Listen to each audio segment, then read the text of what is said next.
साथियों नमस्कार। इस वीडियो में आपको चक्रों को जागृत करने की प्रक्रिया बताएंगे। हमारा जो शरीर है एक छोटा सा ब्रह्मांड है और इसी ब्रह्मांड में परमात्मा भी रहते हैं। ब्रह्मांड निकाया निर्मित माया रोम रोम प्रतिवेद कहे। वेद कहता है भगवान के शरीर के जो रोम है उनमें हर एक ब्रह्मांड लुढ़कता रहता है। तो हमारा शरीर भी एक छोटा सा ब्रह्मांड है और इसी ब्रह्मांड में परमात्मा आत्मा के रूप में रहते हैं। आत्मा क्योंकि ईश्वर का अंश है, ईश्वर अंश जीव अविनाशी चेतन अमल सहज सुख राशि।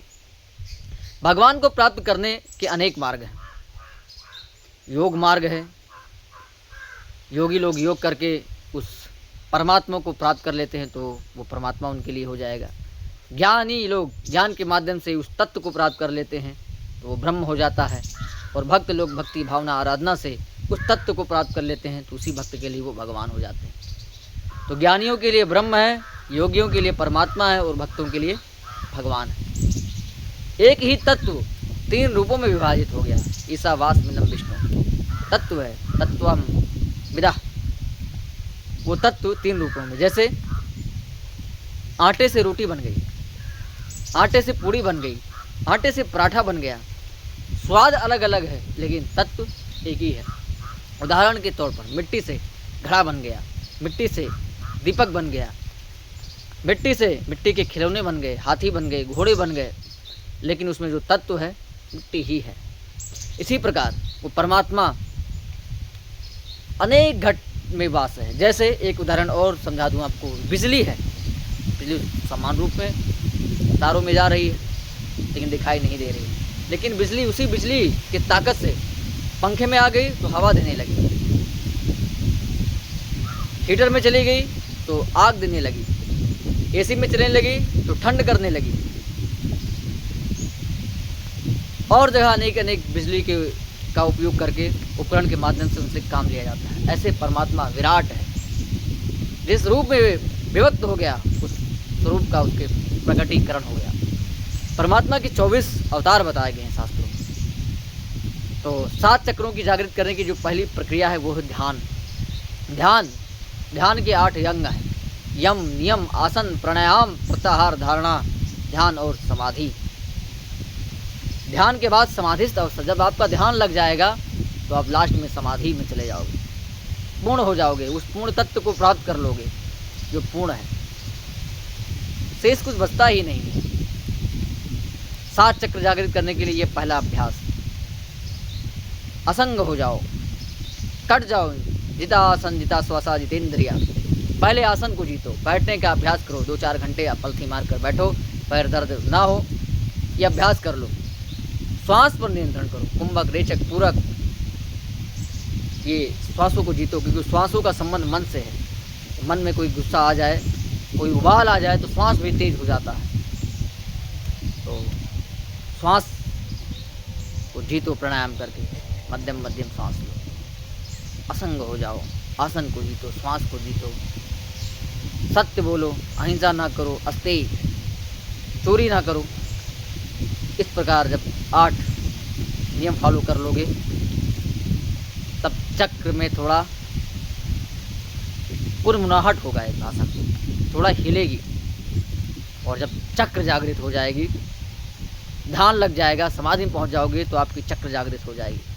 चक्र जागृत हो जाएगी तो 8 प्रकार की सिद्धियां आप में अनायास ही आ जाएगी। अणिमा महिमा गरिमा प्राप्ति प्रकाम सुत्त वसुत्त, ये 8 अणुवाणिक सिद्धियां हैं, बड़ी दुर्लभ हैं। हमें लगता है कि आज के इस युग में पूरे ब्रह्मांड में नहीं होगा कोई जिसके पास इस समय 8 प्रकार की सिद्धियां हों। 1-2 सिद्धियां या तांत्रिक सिद्धियों की बात नहीं कर रहा हूँ। ये जो अणुवाणिक सिद्धियां हैं, शास्त्रोक्त हैं, वेदोक्त हैं, इन सिद्धियों के स्वामी इस वर्तमान में, क्योंकि मैंने अपने ध्यान की उस अवस्था से देखा है, अध्यात्म की उस शक्ति से देखा है कि ऐसा इस समय कोई नहीं है। हाँ, प्रारंभ में 5000 वर्ष पहले ऐसे महात्मा थे, अब प्राय वो लुप्त हो गए हैं। कभी कभार कोई साधक उस अवस्था को जब प्राप्त होगा तो वो ऋषि स्वयं प्रकट हो गए, वो ज्ञान उनको दे देंगे। लेकिन ये तो बहुत कठिन मार्ग है। एक मार्ग मैं और बता देता हूँ कि 7 चक्र आपको कि जागृत हो जाएंगे, आपको पता भी नहीं चलेगा। और ये है भक्ति मार्ग। अगर आप राम राम शुरू कर देते हो, 24 घंटे जलते फिरते या जपा जप करने शुरू कर देते हो, या नारायण नाम संकीर्तन शुरू कर देते हो, या शिव का नाम शुरू कर देते हो, भगवती दुर्गा का नाम शुरू कर देते हो, लगातार 3 वर्षों तक ऐसा करते हो, तो ये सात जो चक्र होते हैं ऐसे जाग जाएंगे कि आपको पता भी नहीं चलेगा। तो ये एक बहुत सरल मार्ग है। ज्ञान की पंथ कृपाण की धारा, ज्ञान का जो मार्ग है, ध्यान का जो मार्ग है, तलवार पर चलने की भांति। कृपाण माने तलवार होता है, हमेशा खतरा बना रहता है, लेकिन भक्ति में कोई खतरा नहीं। भगवान कहते हैं कि ज्ञानी जो है ना, मेरा जमान बेटा है, मुझे उसकी चिंता करने की आवश्यकता नहीं है, लेकिन भक्त मेरा छोटा सा नन्हा सा बेटा है, मैं उसकी हमेशा रक्षा करता रहता हूँ, उस प्रकार रक्षा करता हूँ जिस प्रकार छोटे से बच्चे की देखभाल उसकी माता करती है। कहीं गिर ना जाए, कहीं कोई जीव जंतु हमारे बच्चे को ना काट ले, कब भूख लगी है, किस समय भोजन देना है, किस प्रकार रक्षा करना है, माता को चिंता रहती है अपने पुत्र को, तो भगवान को भी भक्त की चिंता रहती है कि हमारा भक्त कहीं बहक ना जाए, कहीं फिसल ना जाए, कोई उसको बहला ना ले, फुसला ना ले, कहीं गिर ना जाए, भक्ति में कुछ संकट ना आ जाए। इस प्रकार भगवान अपने भक्त की सदैव रक्षा करते रहते हैं। तो आप भक्त बनोगे, 3 वर्ष तक भगवान राम नाम का नाम संकीर्तन करोगे, तो ये अणवाणिक सिद्धियाँ अनायास ही आपके सामने उपस्थित हो जाएंगी। कहेंगे हे भक्त मुझे अपना लो, ये चक्र जो है जागृत हो जाएगा। और ये जो ध्यान का, योग का, ज्ञान का मार्ग है, ये बहुत कठिन है। तो मैं आपको सलेशन दूंगा कि मैं भी पहले ज्ञानी था, पहले योग अपना रहा था, लेकिन बाद में मैं भक्त बन गया। लास्ट में आना यही है। भक्त बहुत सरल होता है, लेकिन बना रहना बहुत ज़रूरी है। एक बार भगवान के शरण में आ गए तो फिर आपको बहकना नहीं है, वरना फिर आप न घर के रहोगे न घाट के रहोगे। तो भक्ति मार्ग मध्यम मार्ग है, इसको अपनाएं। लेकिन जब जो भक्ति मार्ग अपना लेता है, फिर जो इज़म सिद्धियों के चक्कर में नहीं होता है। आवत देखत विषय व्यारी, तुरते देत कपाट उघारी।